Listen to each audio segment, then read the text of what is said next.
दोस्तों, हर हर महादेव। शिव पुराण रुद्र संहिता पंचम युद्ध खंड अध्याय 1, 2, 3, 4, 5, 6, 7, 8, 9, 10। तारक पुत्र तारकाक्ष, विद्युन्माली और कमलाक्ष की तपस्या। ब्रह्मा द्वारा उन्हें वर प्रदान, मय द्वारा उनके लिए 3 पुरों का निर्माण और उनकी सजावट शोभा का वर्णन। नारद जी ने कहा, पिताजी, जो गणेश और स्वामी कार्तिक की उत्तम कथाओं से ओतप्रोत तथा आनंद प्रदान करने वाला है, भगवान शंकर के गृहस्थ संबंधी उस उत्तम चरित्र को हमने सुन लिया। अब आप कृपा करके उस परमोत्तम चरित्र का वर्णन कीजिए, जिसमें रुद्रदेव ने खेल ही खेल में दुष्टों का वध किया था। महान वीर्यशाली भगवान शंकर ने देवद्रोहियों के तीनों नगरों को एक ही साथ एक ही बाण से किस कारण एवं कैसे भस्म कर डाला था। जिनके भाल में बाल चंद्रमा सुशोभित है तथा जो सदा माया के साथ विहार करने वाले हैं, उन भगवान शंकर का चरित्र देवर्षियों को आनंद प्रदान करने वाला है। आप वह सारा चरित्र विस्तार पूर्वक वर्णन कीजिए। ब्रह्मा जी बोले, ऋषि श्रेष्ठ, पहले किसी समय व्यास ने सनत कुमार से ऐसा ही प्रश्न किया था। उस समय सनत कुमार ने जो कुछ उत्तर दिया था, वही मैं वर्णन करता हूँ। उस समय सनत कुमार ने कहा था, महाबुद्धिमान व्यास जी, विश्व का संहार करने वाले चंद्रमौली शिव ने जिस प्रकार एक ही बाण से त्रिपुर को भस्म किया था, वह चरित्र कहता हूँ। सुनो मुनीश्वर, जब शिव कुमार स्कंद ने तारकासुर को मार डाला, तब उसके तीनों पुत्रों को महान संताप हुआ। उनमें तारकाक्ष सबसे ज्येष्ठ था, विद्युन्माली मझला था और छोटे का नाम कमलाक्ष था। उन तीनों में समान बल था। वे जितेंद्रिय, सदा कार्य के लिए उद्यत, संयमी, सत्यवादी, दृढ़चित, महान वीर और देवों से द्रोह करने वाले थे। उन तीनों ने सभी उत्तमोत्तम एवं मनोहर भोगों का परित्याग करके मेरु पर्वत की एक कंदरा में जाकर परम अद्भुत तपस्या आरंभ की। वहां उन्होंने हजारों वर्षों तक ब्रह्मा जी की प्रसन्नता के लिए अत्यंत उग्र तप किया। तब सुर और असुरों के गुरु महायशस्वी ब्रह्मा जी उनकी तपस्या से अत्यंत संतुष्ट होकर उन्हें वर देने के लिए प्रकट हुए। ब्रह्मा जी ने कहा, महादैत्यों, मैं तुम लोगों के तप से प्रसन्न हो गया हूँ, अतः तुम्हारी कामना के अनुसार तुम्हें सभी वर प्रदान करूंगा। देवद्रोहियों, मैं सबकी तपस्या के फलदाता और सर्वदा सब कुछ करने में समर्थ हूँ, अतः बताओ, तुम लोगों ने इतना घोर तप किस लिए किया है। सनत कुमार जी कहते हैं, मुने। ब्रह्मा जी की वह बात सुनकर उन सब ने अंजलि बांधकर पितामह के चरणों में प्रणिपात किया और फिर धीरे धीरे अपने मन की बात कहना आरंभ किया। दैत्य बोले, देवेश, यदि आप हम पर प्रसन्न हैं और हमें वर देना चाहते हैं तो यह वर दीजिए कि समस्त प्राणियों में हम सबके लिए अवध्य हो जाएं। जगन्नाथ, आप हमें स्थिर कर दें और हमारे जरा रोग आदि सभी शत्रु नष्ट हो जाएं तथा कभी भी मृत्यु हमारे समीप न फटके। हम लोगों का ऐसा विचार है कि हम लोग अजर अमर हो जाएं और त्रिलोकी में अन्य सभी प्राणियों को मौत के घाट उतारते रहें, क्योंकि ब्रह्मन यदि 5 ही दिनों में काल के गाल में चला जाना निश्चित ही है तो अतुल लक्ष्मी, उत्तमोत्तम नगर, अन्यान्य भोग सामग्री, उत्कृष्ट पद और ऐश्वर्य से क्या प्रयोजन है। मेरे विचार से तो उस प्राणी के लिए ये सभी व्यर्थ हैं। सनत कुमार जी कहते हैं, महर्षि, उन तपस्वी दैत्यों की यह बात सुनकर ब्रह्मा अपने स्वामी गिरिशाय भगवान शंकर का ध्यान करके बोले। ब्रह्मा जी ने कहा, असुरो, अमृतत्व सभी को नहीं मिल सकता, अतः तुम लोग अपना यह विचार छोड़ दो। इसके अतिरिक्त अन्य कोई वर जो तुम्हें रुचता हो, मांग लो। क्योंकि दैत्यो, इस भूतल पर जहाँ कहीं भी जो प्राणी जन्मा है अथवा जन्म लेगा, वह जगत में अजर अमर नहीं हो सकता।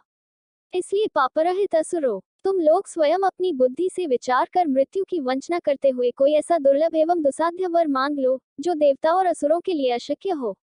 उस प्रसंग में तुम लोग अपने बल का आश्रय लेकर पृथक पृथक अपने मरण में किसी हेतु को मांग लो, जिससे तुम्हारी रक्षा हो जाए और मृत्यु तुम्हें वरण न कर सके। सनत कुमार जी कहते हैं, महर्षि, ब्रह्मा जी के ऐसे वचन सुनकर वे 2 घड़ी तक ध्यानस्थ हो गए, फिर कुछ सोच विचार कर सर्वलोक पितामह ब्रह्मा जी से बोले। दैत्यों ने कहा, भगवान, यद्यपि हम लोग प्रबल पराक्रमी हैं तथापि हमारे पास कोई ऐसा घर नहीं है जहां हम शत्रुओं से सुरक्षित रहकर सुखपूर्वक निवास कर सकें। अतः आप हमारे लिए ऐसे 3 नगरों का निर्माण करा दीजिए, जो अत्यंत अद्भुत और संपूर्ण संपत्तियों से संपन्न हो तथा देवता जिनका प्रदर्शन न कर सकें। लोकेश, आप तो जगत गुरु हैं, हम लोग आपकी कृपा से ऐसे तीनों पुरों में अधिष्ठित होकर इस पृथ्वी पर विचरण करेंगे। इसी बीच तारकाक्ष ने कहा कि विश्वकर्मा मेरे लिए जिस नगर का निर्माण करे, वह स्वर्णमय हो और देवता भी उसका भेदन न कर सके। तत्पश्चात कमलाक्ष ने चांदी के बने हुए अत्यंत विशाल नगर की याचना की और विद्युन्माली ने प्रसन्न होकर वज्र के समान कठोर लोहे का बना हुआ बड़ा नगर मांगा। ये तीनों पुर मध्याह्न के समय अभिजित मुहूर्त में चंद्रमा के पुष्य नक्षत्र पर स्थित होने पर एक स्थान पर मिला करें और आकाश में नीले बादलों पर स्थित होकर ये क्रमशः एक के ऊपर एक रहते हुए लोगों की दृष्टि से ओझल रहें। फिर पुष्करावर्त नामक काल मेघों के वर्षा करते समय 1 सहस्त्र वर्ष के बाद ये तीनों नगर परस्पर मिले और एक ही भाव को प्राप्त हो, अन्यथा नहीं। उस समय कृत्यवासा भगवान शंकर, जो वैर भाव से रहित, सर्वदेव में और सबके देव हैं, लीलापूर्वक संपूर्ण सामग्रियों से युक्त एक असंभव रथ पर बैठकर एक अनोखे बाण से हमारे पुरों का भेदन करें। किंतु भगवान शंकर सदा हम लोगों के वंदनीय, पूज्य और अभिवादन के पात्र हैं, अतः वे हम लोगों को कैसे भस्म करेंगे, मन में ऐसी धारणा करके हम ऐसे दुर्लभ वर को मांग रहे हैं। सनत कुमार जी कहते हैं, व्यास जी, उन दैत्यों का कथन सुनकर सृष्टिकर्ता लोक पितामह ब्रह्मा ने शिव जी का स्मरण करके उनसे कहा कि अच्छा, ऐसा ही होगा। फिर मय को भी आज्ञा देते हुए उन्होंने कहा कि मय, तुम सोने, चांदी और लोहे के 3 नगर बना दो। यूं मय को आदेश देकर ब्रह्मा जी उन तारक पुत्रों के देखते देखते अपने धाम स्वर्ग को चले गए। तदनंतर धैर्यशाली मय ने अपने तपोबल से नगरों का निर्माण करना आरंभ किया। उसने तारकाक्ष के लिए स्वर्णमय, कमलाक्ष के लिए रजतमय और विद्युन्माली के लिए लौहमय, यो 3 प्रकार के उत्तम दुर्ग तैयार किए। वे पुर क्रमशः स्वर्ग, अंतरिक्ष और भूतल पर निर्मित हुए थे। असुरों के हित में तत्पर रहने वाला मय इन तीनों पुरों को तारकाक्ष आदि असुरों के हवाले करके स्वयं भी उसी में प्रवेश कर गया। इस प्रकार उन तीनों पुरों को पाकर महान बल पराक्रम से संपन्न वे तारकासुर के लड़के उनमें प्रविष्ट हुए और समस्त भोगों का उपभोग करने लगे। वे नगर कल्प वृक्षों से व्याप्त तथा हाथी घोड़ों से संपन्न थे। उनमें मणिनिर्मित जालियों से आच्छादित बहुतेरे महल बने हुए थे। वे पद्मराग के बने हुए एवं सूर्य मंडल के समान चमकीले विमानों से, जिनमें चारों ओर दरवाजे लगे थे, शोभायमान थे। कैलाश शिखर के समान ऊंचे तथा चंद्रमा के समान उज्ज्वल दिव्य प्रासादों तथा गोपुरों से उनकी अद्भुत शोभा हो रही थी। वे अप्सराओं, गंधर्वों, सिद्धों तथा चारणों से खचाखच भरे थे। प्रत्येक महल में शिवालय तथा अग्निहोत्रशाला की प्रतिष्ठा हुई थी। उनमें शिव भक्ति परायण शास्त्रज्ञ ब्राह्मण सदा निवास करते थे। वे बावली, कूप, तालाब और बड़ी बड़ी तलयों से तथा समूह के समूह स्वर्ग से च्युत हुए वृक्षों से युक्त उद्यानों और वनों में सुशोभित थे। बड़ी बड़ी नदियों, नदों और छोटी छोटी सरिताओं से, जिनमें कमल खिले हुए थे, उनकी शोभा और बढ़ गई थी। उनमें संपूर्ण कामनाओं को पूर्ण करने वाले अनेकों फलों के भार से लदे हुए वृक्ष लगे थे, जिनसे वे नगर विशेष मनोहर लगते थे। वे झुंड के झुंड मदमद गजराजों से, सुंदर सुंदर घोड़ों से, नाना प्रकार के आकार विकार वाले रथों एवं शिबिकाओं से अलंकृत थे। उनमें समयानुसार पृथक पृथक क्रीडास्थल बने थे और वेदाध्ययन की पाठशालाएं भी भिन्न भिन्न निर्मित हुई थी। वे पापी पुरुषों के लिए मन वाणी से भी अगोचर थे। उन्हें सदाचारी पुण्यशील महात्मा ही देख सकते थे। पति सेवा प्रायण तथा कुधर्म से विमुख रहने वाली पतिव्रता नारियों ने उन नगरों के उत्तम स्थलों को सर्वत्र पवित्र कर रखा था। उनमें महाभाग शूरवीर दैत्य और श्रुति स्मृति के अर्थ के तत्वज्ञ एवं स्वधर्मप्रायण ब्राह्मण अपनी स्त्रियों तथा पुत्रों के साथ निवास करते थे।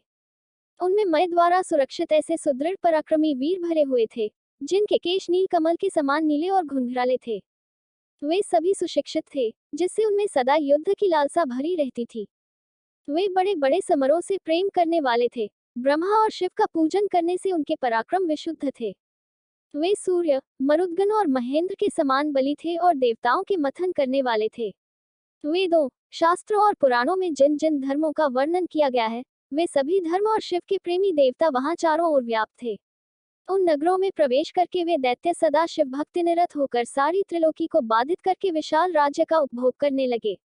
मुने, इस प्रकार वहां निवास करने वाले उन पुण्यात्माओं के सुख एवं प्रीतिपूर्वक उत्तम राज्य का पालन करते हुए बहुत लंबा काल व्यतीत हो गया। शिव पुराण रुद्र संहिता, पंचम युद्ध खंड, अध्याय 2-5।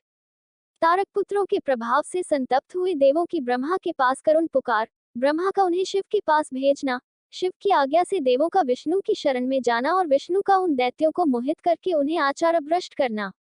सनत कुमार जी कहते हैं, महर्षि, तदनंतर तारक पुत्रों के प्रभाव से दग्ध हुए इंद्र आदि सभी देवता दुखी हो परस्पर सलाह करके ब्रह्मा जी की शरण में गए। वहां संपूर्ण देवताओं ने दीन होकर प्रेम पूर्वक पितामह को प्रणाम किया और अवसर देखकर उनसे अपना दुखड़ा सुनाते हुए कहा।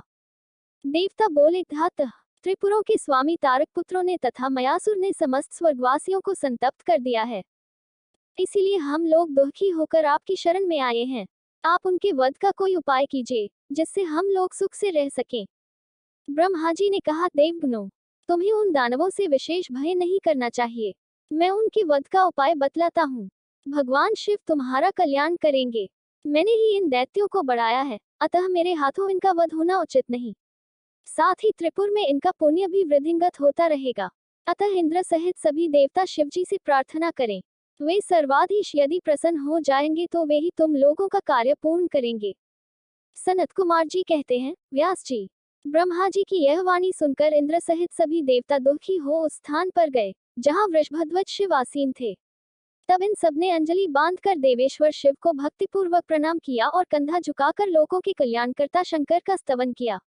मुने इस प्रकार नाना प्रकार के दिव्य स्तोत्रों द्वारा त्रिशूलधारी परमेश्वर की स्तुति करके स्वार्थ साधन में निपुण इंद्र आदि देवताओं ने दीन भाव से कंधा झुकाए हुए हाथ जोड़कर प्रस्तुत स्वार्थ को निवेदन करना आरंभ किया। देवताओं ने कहा, महादेव, तारक के पुत्र तीनों भाइयों ने मिलकर इंद्र सहित समस्त देवताओं को परास्त कर दिया है। उन्होंने त्रिलोकी को तथा मुनीश्वरों को अपने अधीन कर लिया है और संपूर्ण सिद्ध स्थानों को नष्ट भ्रष्ट करके सारे जगत को उत्पीड़ित कर रखा है। वे दारुण दैत्य समस्त यज्ञ भागों को स्वयं ग्रहण करते हैं। उन्होंने ऋषि धर्म का निवारण करके अधर्म का विस्तार कर रखा है। शंकर, निश्चय ही वे तारक पुत्र समस्त प्राणियों के लिए अवध्य हैं, इसीलिए वे स्वेच्छानुसार सभी कार्य करते रहते हैं।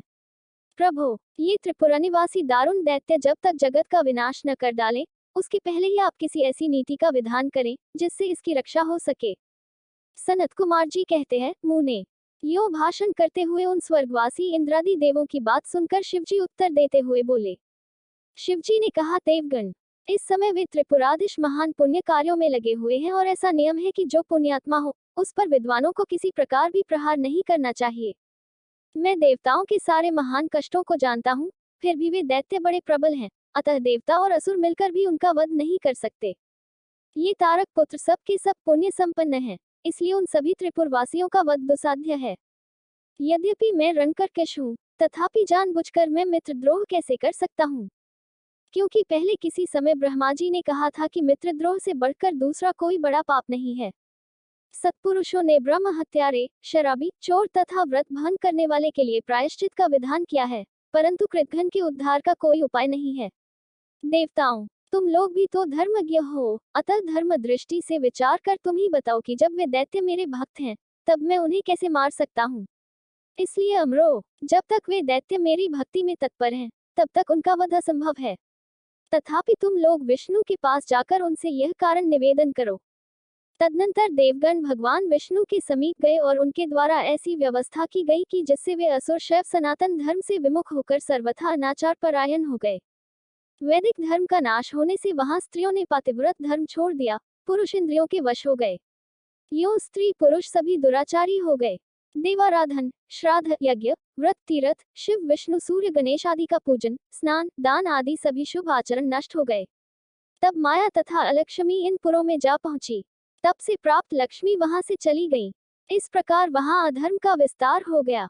मुने, तब शिवेच्छा से भाइयों सहित उस दैत्यराज की तथा मय की भी शक्ति कुंठित हो गई। शिव पुराण रुद्र संहिता पंचम युद्ध खंड अध्याय 6-8। देवों का शिवजी के पास जाकर उनका स्तवन करना, शिवजी के त्रिपुरवध के लिए उद्यत न होने पर ब्रह्मा और विष्णु का उन्हें समझाना, विष्णु के बतलाए हुए शिव मंत्र का देवों द्वारा तथा विष्णु द्वारा जप, शिवजी की प्रसन्नता और उनके लिए विश्वकर्म द्वारा सर्वदेव में रथ का निर्माण। व्यास जी ने पूछा, सनत कुमार जी, जब भाइयों तथा पूर्वासियों सहित उस दैत्यराज की बुद्धि विशेष रूप से मोहाच्छन्न हो गई, तब उसके बाद कौन सी घटना घटी? विभो, वह सारा वृतांत वर्णन कीजिए। सनत कुमार जी ने कहा, महर्षि, जब तीनों पुरों की पूर्वोक्त दशा हो गई, दैत्यों ने शिवार्चन का परित्याग कर दिया, संपूर्ण स्त्री धर्म नष्ट हो गया और चारों ओर दुराचार फैल गया, तब भगवान विष्णु और ब्रह्मा के साथ सब देवता कैलाश पर्वत पर गए और सुंदर शब्दों में शिव की स्तुति करने लगे। महेश्वर देव, आप परमोत्कृष्ट आत्मबल से संपन्न हैं। आप ही सृष्टि के कर्ता ब्रह्मा, पालक विष्णु और संहर्ता रुद्र हैं। पर ब्रह्म स्वरूप आपको नमस्कार है। यूं महादेव जी का स्तवन करके देवों ने उन्हें साष्टांग प्रणाम किया। फिर भगवान विष्णु ने जल में खड़े होकर अपने स्वामी परमेश्वर शिव का मन ही मन स्मरण करके तन्मय हो दक्षिणामूर्ति के द्वारा प्रकटित रुद्र मंत्र का 1.5 करोड़ की संख्या तक जप किया। तब तक सभी देवता उन महेश्वर में मन लगाकर यों उनकी स्तुति करते रहे। देवों ने कहा, प्रभो, आप समस्त प्राणियों के आत्मस्वरूप, कल्याणकर्ता और भक्तों की पीड़ा हरने वाले हैं। आपके गले में नीला चिन्ह है, जिससे आप नीलकंठ कहलाते हैं। आप चिद्रूप एवं प्रचेता हैं। आप रुद्र को हमारा प्रणाम है। असुरनिकंदन, आप ही हमारी सारी आपत्तियों के निवारण करने वाले हैं। अतः सदा से आप ही हमारी गति हैं और आप ही सर्वदा हम लोगों के वंदनीय हैं। आप सबके आदि हैं और आप ही अनादि भी हैं। आप ही आनंद स्वरूप, अव्यय, प्रभु, प्रकृति पुरुष के भी साक्षात सृष्टा और जगदीश्वर हैं। आप ही रजोगुण, सत्वगुण और तमोगुण के आश्रय से ब्रह्मा, विष्णु और रुद्र होकर जगत के कर्ता, भर्ता और संहारक बनते हैं। आप ही इस भवसागर से तारने वाले हैं। आप समस्त प्राणियों के स्वामी, अविनाशी, वरदाता, वान्मय स्वरूप, वेद प्रतिपाद्य और वाच्य वाचकता से रहित है। योगविता योगी, आप ईशान से मुक्ति की याचना करते हैं। आप योगियों के हृदय कमल की कर्णिका पर विराजमान रहते हैं। वेद और संत जन कहते हैं कि आप परब्रह्म स्वरूप, तत्वरूप, तेजो राशि और परात्पर हैं। सर्व, आप सर्वव्यापी, सर्वात्मा और त्रिलोकी के अधिपति हैं। भव, इस जगत में जिसे परमात्मा कहा जाता है, वह आप ही हैं। जगत गुरु, इस जगत में जिसे देखने, सुनने, स्तवन करने तथा जानने योग्य बताया जाता है और जो अणु से भी सूक्ष्म तथा महान से भी महान है, वह आप ही हैं। आप चारों ओर हाथ, पैर, नेत्र, सिर, मुख, कान और नाक वाले हैं। अतः आपको चारों ओर से नमस्कार है। आप सर्वज्ञ, सर्वेश्वर, अनावृत और विश्वरूप हैं। आप विरूपाक्ष को सब ओर से अभिवादन है। आप सर्वेश्वर, भवाध्यक्ष, सत्यमय, कल्याणकर्ता, अनुपमेय और करोड़ों सूर्यों के समान प्रभावशाली हैं। आपको हम चारों ओर से दंडवत प्रणाम करते हैं। विश्वाराध्य, आदि अंत शून्य, 26वें तत्व, नियमकरहित तथा समस्त प्राणियों को अपने अपने कार्यों में प्रवृत्त करने वाले आपको हमारा सब ओर से प्रणाम है। आप प्रकृति के भी प्रवर्तक, सबके प्रपितामह और समस्त शरीरों में व्याप्त हैं। आप परमेश्वर को हमारा नमस्कार है। श्रुतियां तथा श्रुति तत्व के ज्ञाता विज्ञजन आपको वरदायक, समस्त भूतों में निवास करने वाला, स्वयंभू और श्रुति तत्वज्ञ बतलाते हैं।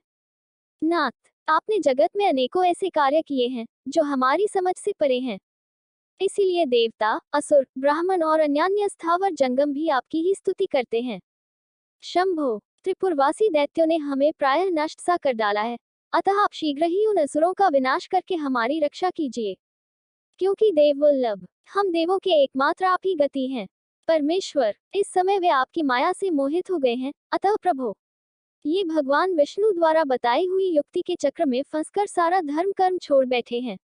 भक्तवत्सल, हमारे सौभाग्यवश इस समय उन दैत्यों ने संपूर्ण धर्मों का परित्याग कर दिया है और नास्तिक शास्त्र का आश्रय ले रखा है।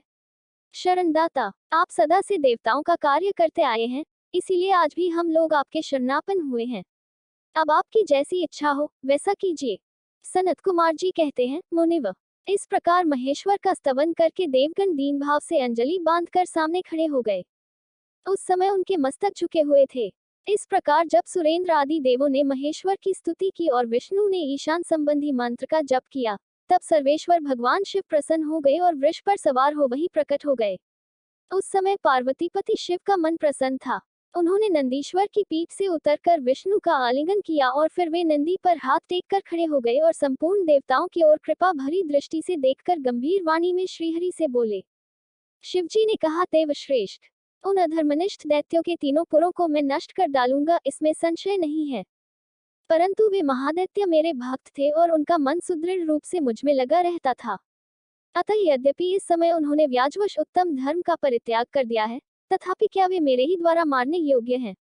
इसलिए जिन्होंने त्रिपुरवासी सारे दैत्यों को धर्मभ्रष्ट करके मेरी भक्ति से विमुख कर दिया है, वे विष्णु अथवा अन्य कोई ही उन्हें क्यों नहीं मारते? मुनीश्वर, शंभू के ये वचन सुनकर उन समस्त देवताओं का तथा श्रीहरि का भी मन उदास हो गया।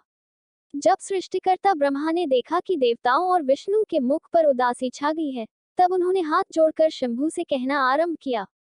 ब्रह्मा जी बोले, परमेश्वर, आप योग्यताओं में श्रेष्ठ, परब्रह्म तथा सदा से देवों और ऋषियों की रक्षा में तत्पर हैं। अतः पाप आपका स्पर्श नहीं कर सकता। साथ ही आपके आदेश से ही तो उन्हें मोह में डाला गया है। इसके प्रेरक तो आप ही हैं। इस समय अवश्य ही उन्होंने अपने धर्म का परित्याग कर दिया है और वे आपको भक्ति से विमुख हो गए हैं। तथापि आपके सिवा दूसरा कोई उनका वध नहीं कर सकता। देवों और ऋषियों के प्राणक्षक महादेव, साधुओं की रक्षा के लिए आपके द्वारा उन मलेच्छों का वध उचित है। आप तो राजा हैं, अतः राजा को धर्मानुसार पापियों का वध करने से पाप नहीं लगता।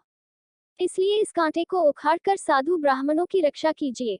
राजा यदि अपने राज्य तथा सर्वलोकाधिपत्य को स्थिर रखना चाहता हो तो उसे अपने राज्य में एवं अन्यत्र भी ऐसा ही व्यवहार करना चाहिए। इसलिए आप देवगणों की रक्षा के लिए उद्यत हो जाइए, विलंब मत कीजिए। देव देवेश, बड़े बड़े मुनीश्वर, यज्ञ, संपूर्ण वेद शास्त्र, मैं और विष्णु भी निश्चय ही आपकी प्रजा हैं। प्रभु, आप देवताओं के सार्वभौम सम्राट हैं। ये श्रीहरि आदि देवगण तथा सारा आपका ही कुटुंब है। अजन्मा देव, श्रीहरि आपके युवराज हैं और मैं ब्रह्मा आपका पुरोहित हूँ तथा आपकी आज्ञा का पालन करने वाले शक्रराज कार्य संभालने वाले मंत्री हैं। सर्वेश, अन्य देवता भी आपके शासन के नियंत्रण में रहकर सदा अपने अपने कार्य में तत्पर रहते हैं। यह बिल्कुल सत्य है। सनत कुमार जी कहते हैं, व्यास जी, ब्रह्मा की यह बात सुनकर सुरपालक परमेश्वर शिव का मन प्रसन्न हो गया। तब उन्होंने ब्रह्मा जी से कहा। शिव जी बोले, ब्रह्मन, यदि आप मुझे देवताओं का सम्राट बतला रहे हैं तो मेरे पास उस पद के योग्य कोई ऐसी सामग्री तो है नहीं जिससे मैं उस पद को ग्रहण कर सकूं। क्योंकि न तो मेरे पास कोई महान दिव्य रथ है, न उसके उपयुक्त सारथी है और न संग्राम में विजय दिलाने वाले वैसे धनुष बाण ही हैं कि जिन्हें लेकर मैं मनोयोग पूर्वक संग्राम में उन प्रबल दैत्यों का वध कर सकूं। यूं कहकर वे चुप हो गए। परंतु शिवजी को शीघ्र प्रस्तुत होते न देखकर समस्त देवता, कश्यप आदि ऋषि अत्यंत व्याकुल तथा दुखी हो गए। तब भगवान हरि ने उनसे कहा।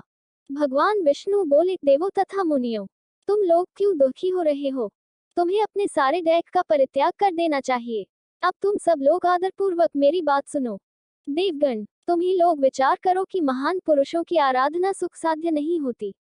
मैंने ऐसा सुना है कि महदाराधन में पहले महान कष्ट झेलना पड़ता है। पीछे भक्त की दृढ़ता देखकर इष्टदेव अवश्य प्रसन्न होते हैं। परंतु शिव तो समस्त गणों के अध्यक्ष तथा परमेश्वर हैं। ये तो आशुतोष ही ठहरे।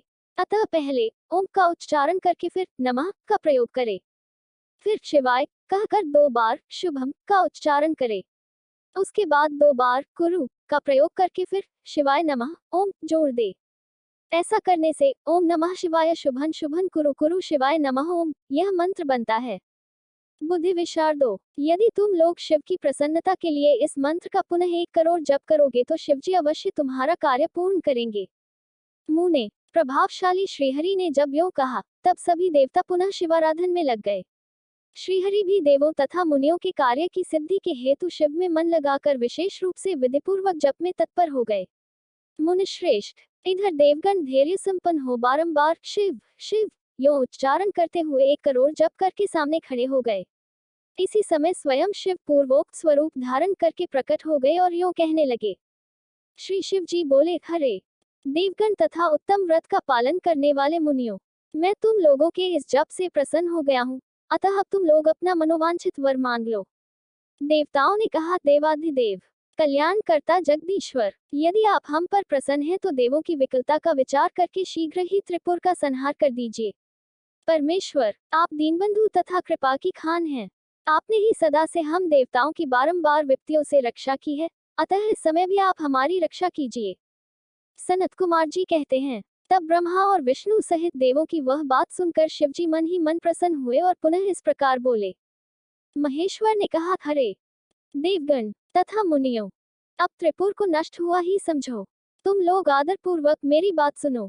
मैंने पहले जिस दिव्य रथ, सारथी, धनुष और उत्तम बाण को अंगीकार किया है, वह सब शीघ्र ही तैयार करो। विष्णु तथा विधे, निश्चय ही तुम दोनों त्रिलोकी के अधिपति हो, इसलिए तुम्हें चाहिए कि मेरे लिए प्रयत्नपूर्वक सम्राट के योग्य सारा उपकरण प्रस्तुत कर दो। तुम दोनों सृष्टि के सृजन और पालन कार्य में नियुक्त हो, अतः त्रिपुर को नष्ट हुआ समझकर देवताओं की सहायता के लिए यह कार्य अवश्य करो। यह शुभ मंत्र जिसका तुम लोगों ने जप किया है, महान पुण्यमय तथा मुझे प्रसन्न करने वाला है। यह भुक्ति मुक्ति का दाता, संपूर्ण कामनाओं का पूरक और शिव भक्तों के लिए आनंदप्रद है। यह स्वर्गकौमी पुरुषों के लिए धन, यश और आयु की वृद्धि करने वाला है। यह निष्काम के लिए मोक्ष तथा साधन करने वाले पुरुषों के लिए भुक्ति मुक्ति का साधक है। जो मनुष्य पवित्र होकर सदा इस मंत्र का कीर्तन करता है, सुनता है अथवा दूसरे को सुनाता है, उसकी सारी अभिलाषाएं पूर्ण हो जाती हैं। सनत कुमार जी कहते हैं, मुने, परमात्मा शिव की यह बात सुनकर सभी देवता परम प्रसन्न हुए और ब्रह्मा तथा विष्णु को तो विशेष आनंद प्राप्त हुआ। उस समय विश्वकर्मा ने शिव के आज्ञानुसार विश्व के हित के लिए एक सर्वदेव में तथा परम शोभन दिव्य रथ का निर्माण किया। शिव पुराण रुद्र संहिता पंचम युद्ध खंड अध्याय 9-10। सर्वदेव में रथ का वर्णन। शिवजी का उस रथ पर चढ़कर युद्ध के लिए प्रस्थान। उनका पशुपति नाम पड़ने का कारण। शिवजी द्वारा गणेश का पूजन और त्रिपुरदाह मयदानव का त्रिपुर से जीवित बच निकलना। व्यास जी ने कहा, क्षाव प्रवर सनत कुमार जी, आपकी बुद्धि बड़ी उत्तम है, आप सर्वज्ञ हैं। तात, आपने परमेश्वर शिव की जो कथा सुनाई है वह अत्यंत अद्भुत है। अब बुद्धिमान विश्वकर्मा ने शिवजी के लिए जिस देव में एवं परमोत्कृष्ट दिव्य रथ का निर्माण किया था उसका वर्णन कीजिए। सूची कहते हैं, मुने। व्यास जी की यह बात सुनकर मुनीश्वर सनत कुमार शिवजी के चरण कमलों का स्मरण करके बोले। सनत कुमार जी ने कहा, महाबुद्धिमान मुनिव व्यास जी, मैं शिवजी के पाद पद्मों का स्मरण करके अपनी बुद्धि के अनुसार रथ की निर्माण कथा का वर्णन करता हूँ, सुनो। तदनंतर विश्वकर्मा ने रुद्रदेव के लिए बड़े यत्न से आदरपूर्वक सर्वलोकमय दिव्य रथ की रचना की। वह सर्वसम्मत तथा सर्वभूतमय रथ सुवर्ण का बना हुआ था। उसके दाहिने चक्र में सूर्य और वाम चक्र में चंद्रमा विराजमान थे।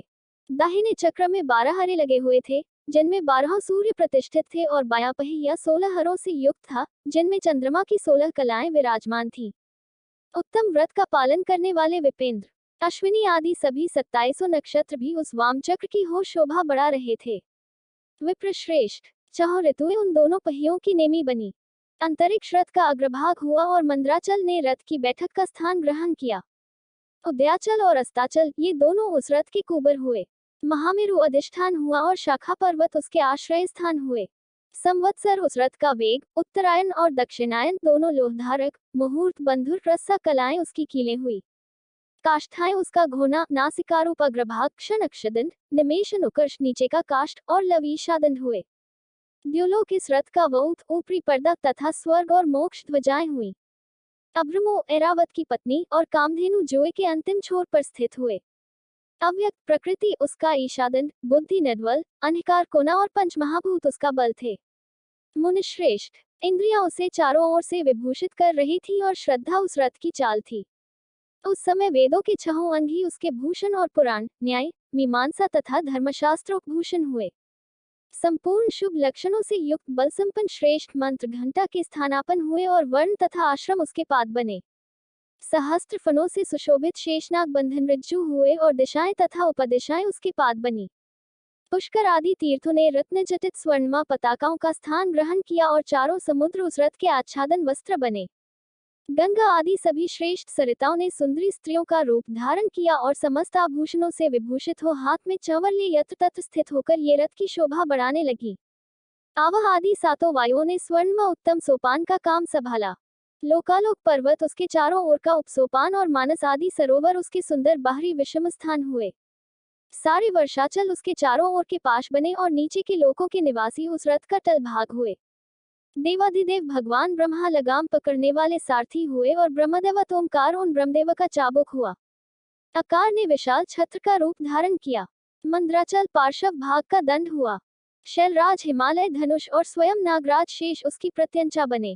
श्रुतिरूपिणी सरस्वती देवी उस धनुष की घंटा हुई और महातेजस्वी विष्णु बाण तथा अग्नि उस बाण के नोक बने। मुने, चारों वेद उस रथ में जुतने वाले 4 घोड़े कहे गए हैं। इसके बाद शेष बची हुई ज्योतियां उन अश्वों की आभूषण हुई। विष से उत्पन्न हुई वस्तुओं ने सेना का रूप धारण किया। वायु बाजा बजाने वाले और व्यास आदि मुख्य मुख्य ऋषि वाहवाहक हुए। मुनीश्वर, अधिक कहने से क्या लाभ, मैं संक्षेप में ही बतलाता हूँ कि ब्रह्मांड में जो कुछ वस्तु थी वह सब उस रथ में विद्यमान थी। इस प्रकार बुद्धिमान विश्वकर्मा ने ब्रह्मा और विष्णु की आज्ञा से उस शुभ रथ का तथा रथ सामग्री का निर्माण किया था। सनत कुमार जी कहते हैं, महर्षि, इस प्रकार के महान दिव्य रथ में जो अनेकविध आश्चर्यों से युक्त था, वेद रूपी अश्वों को जोतकर ब्रह्मा ने इसे शिव को समर्पित कर दिया। शंभु को निवेदित करने के पश्चात जो विष्णु आदि देवों के सम्माननीय एवं त्रिशूल धारण करने वाले हैं, उन देवेश्वर की प्रार्थना करके ब्रह्मा जी उन्हें उस रथ पर चढ़ाने लगे। तब महान ऐश्वर्यशाली सर्वदेव में शंभु रथ सामग्री से युक्त उस दिव्य रथ पर आरूढ़ हुए। उस समय ऋषि, देवता, गंधर्व, नाग, लोकपाल और ब्रह्मा, विष्णु भी उनकी स्तुति कर रहे थे। गान विद्या विशारद अप्सराओं के गण उन्हें घेरे हुए थे। सारथी के स्थान पर ब्रह्मा को देखकर उन वरदायक शंभु की विशेष शोभा हुई। लोक की सारी वस्तुओं से कल्पित उस रथ पर शिवजी चढ़ ही रहे थे कि वेद संभूत वे घोड़े सिर के बल भूमि पर गिर पड़े। पृथ्वी में भूकंप आ गया। सारे पर्वत डगमगाने लगे। सहसा शेषनाग शिवजी का भार न सह सकने के कारण आतुर हो कांप उठे। तब उसी क्षण भगवान धरणीधर ने उठकर नंदीश्वर का रूप धारण किया और रथ के नीचे जाकर उसे ऊपर को उठाया। परंतु नंदीश्वर भी रथारूढ़ महेश के उस उत्तम तेज को सहन न कर सके, अतः उन्होंने तत्काल ही पृथ्वी पर घुटने टेक दिए। ब्रह्मा ने शिवजी की आज्ञा से हाथ में चाबुक ले घोड़ों को उठाकर उस श्रेष्ठ रथ को खड़ा किया। तदनंतर महेश द्वारा अधिष्ठित उस उत्तम रथ में बैठे हुए ब्रह्मा जी ने रथ में जुते हुए मन और वायु के समान वेगशाली वेदमय अश्वों को उन तपस्वी दानवों के आकाश स्थित तीनों पुरों को लक्ष्य करके आगे बढ़ाया। तत्पश्चात लोकों के कल्याणकर्ता भगवान रुद्र देवों की ओर दृष्टिपात करके कहने लगे, सुरश्रेष्ठों, यदि तुम लोग देवों तथा अन्य प्राणियों के विषय में पृथक पृथक पशुत्व की कल्पना करके उन पशुओं का आधिपत्य मुझे प्रदान करोगे, तभी मैं उन असुरों का संहार करूंगा, क्योंकि वे दैत्य श्रेष्ठ तभी मारे जा सकते हैं, अन्यथा उनका वध असंभव है। सनत कुमार जी कहते हैं, मुने अगाध बुद्धि संपन्न देवाधिदेव भगवान शंकर की यह बात सुनकर सभी देवता पशुत्व के प्रति सशंकित हो उठे, जिससे उनका मन खिन्न हो गया। तब उनके भाव को समझकर देवदेव अंबिकापति शंभु करुणार्थ हो गए। फिर वे हंसकर उन देवताओं से इस प्रकार बोले। शंभु ने कहा, देवश्रेष्ठों, पशुभाव प्राप्त होने पर भी तुम लोगों का पतन नहीं होगा। मैं उस पशुभाव से विमुक्त होने का उपाय बतलाता हूँ, सुनो और वैसा ही करो। समाहित मन वाले देवताओं, मैं तुम लोगों से सच्ची प्रतिज्ञा करता हूँ कि जो इस दिव्य पाशुपत व्रत का पालन करेगा, वह पशुत्व से मुक्त हो जाएगा। सुरश्रेष्ठों, तुम्हारे अतिरिक्त जो अन्य प्राणी भी मेरे पाशुपत व्रत को करेंगे, वे भी निस्संदेह पशुत्व से छूट जाएंगे। जो नैष्ठिक ब्रह्मचर्य का पालन करते हुए 12 वर्ष तक, 6 वर्ष तक अथवा 3 वर्ष तक मेरी सेवा करेगा अथवा कराएगा, वह पशुत्व से विमुक्त हो जाएगा। इसलिए श्रेष्ठ देवताओं, तुम लोग भी जब इस परमोत्कृष्ट दिव्य व्रत का पालन करोगे तो उसी समय पशुत्व से मुक्त हो जाओगे, इसमें कुछ भी संशय नहीं है। सनत कुमार जी कहते हैं, महर्षि, परमात्मा महेश्वर का वचन सुनकर विष्णु और ब्रह्मा आदि देवताओं ने कहा, तथेति, बहुत अच्छा, ऐसा ही होगा। इसीलिए बड़े बड़े देवता तथा असुर भगवान शंकर के पशु बने और पशुत्व रूपी पाश से विमुक्त करने वाले रुद्र पशुपति हुए। तभी से महेश्वर का पशुपति यह नाम विश्व में विख्यात हो गया। यह नाम समस्त लोकों में कल्याण प्रदान करने वाला है। उस समय संपूर्ण देवता तथा ऋषि हर्षमग्न होकर जय जयकार करने लगे और देवेश्वर ब्रह्मा, विष्णु तथा अन्यान्य प्राणी भी परमानंद मग्न हो गए। उस अवसर पर महात्मा शिव का जैसा रूप प्रकट हुआ था, उसका वर्णन सैकड़ों वर्षों में भी नहीं हो सकता। तदनंतर जो शिवा तथा संपूर्ण जगत के स्वामी और समस्त प्राणियों के सुख प्रदान करने वाले हैं, वे महेश्वरियों सुसज्जित होकर त्रिपुर का संहार करने के लिए प्रस्थित हुए। जिस समय देवदेव महादेव त्रिपुर का विनाश करने के लिए चले, उस अवसर पर देवराज आदि सभी प्रधान देवता भी उनके साथ प्रस्थित हुए। पर्वत के समान विशालकाय उन सुरेश्वरों का मन प्रसन्न था, वे सूर्य के समान प्रकाशित हो रहे थे। सभी हाथों में हल, शाल, मुसल, भुशुंडी और नाना प्रकार के पर्वत जैसे विशाल आयुधों को धारण करके हाथी, घोड़े, सिंह, रथ और बैलों पर सवार हो चल रहे थे।